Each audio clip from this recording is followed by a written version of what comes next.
Hello বন্ধুরা, তোমরা সবাই কেমন আছো? আশা করি ভালোই আছো। আজকে তোমাদের জন্য নিয়ে এসেছি আমি বানাচ্ছি ডিমের রেসিপি। তো আজকে আমি বানাবো ডিম দিয়ে ডিম পোস্ত বাদাম। তো ডিম পোস্ত বাদাম কীভাবে বানালাম সেটাই তোমাদের সাথে শেয়ার করছি। চলো তোমরাও দেখবে, আর কেউ কিন্তু স্কিপ করবে না, পুরোটাই দেখবে, নাহলে কিন্তু খুব সুন্দর একটা রেসিপি তোমরা মিস করে যাবে।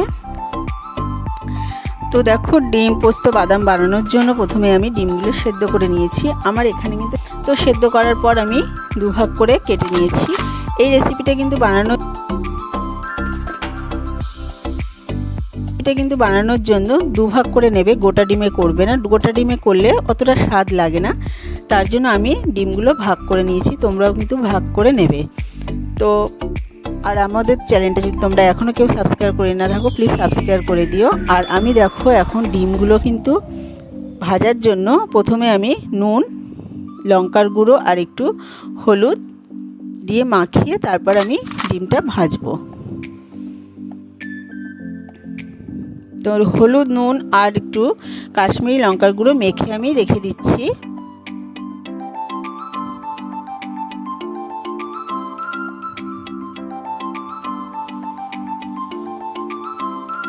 দেখো এখানে আমি ডিমগুলো ম্যারিনেট করে রেখে দিলাম তেল, নুন, লঙ্কার গুঁড়ো, কাশ্মীরি লঙ্কার গুঁড়ো আর হলুদ দিয়ে। এখানে আমি তারপর কড়াইতে তেল বসিয়েছি। এখন আমি ডিমটা ভাজবো না, আমি পরে ভাজছি। প্রথমে আমি ডিমটা, যেহেতু ডিমের আমি পোস্ত বাদাম বানাচ্ছি, আমি এখানে নিয়েছি চীনা বাদাম।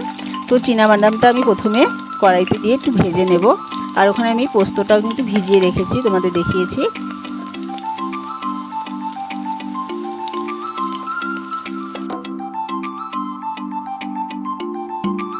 দেখো বাদাম ভাজা হয়ে গেছে। এই যে আমি পোস্তর মধ্যে কিন্তু বাদামটা তুলে নিয়েছি। এবার আমি পেঁয়াজ আর কাঁচা লঙ্কা ভেজে নেব।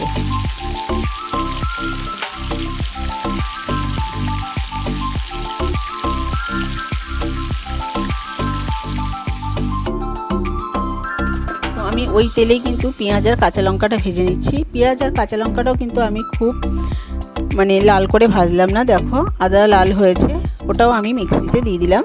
এবার আমি সবকটা একসাথে পেস্ট করে নেব। মিক্সিটা যেহেতু এটা গরম আছে, পেঁয়াজ আর কাঁচা লঙ্কাটা একটু রেখে দিচ্ছি। এবার দেখো আমি ডিমটা ভাজা বসিয়ে দিয়েছি। ওই তেলে আবার ডিমগুলো ভেজে নিলাম। ডিম ভাজতে ভাজতে আমার পোস্তটাও বাটা হয়ে গেছে। দেখো ডিমগুলো কিন্তু অর্ধেক করেই তোমরা রান্না করবে।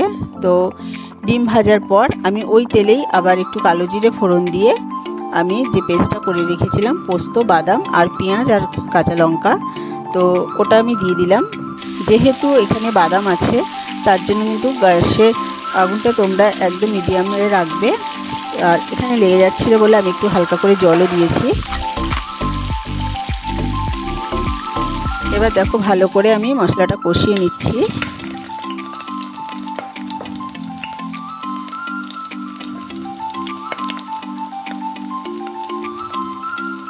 দেখো কষানোর পর এবার আমি স্বাদ মতো নুন দিয়ে দিলাম।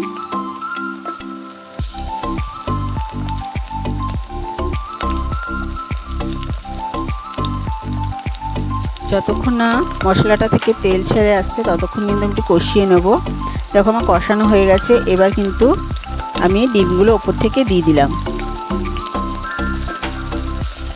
এত সুন্দর হয় খেতে, তোমরা কিন্তু অবশ্যই বাড়িতে ট্রাই করবে।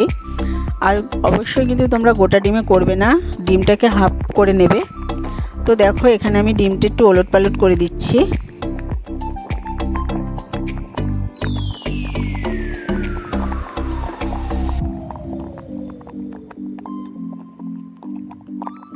দেখো এখানে ফুটে এসছে। এবার এখান থেকে আমি ওপর থেকে একটু চিনি দিয়ে দিলাম, একটু মিষ্টি স্বাদের হবে। আর কটা কাঁচা লঙ্কা দিয়ে দিচ্ছি।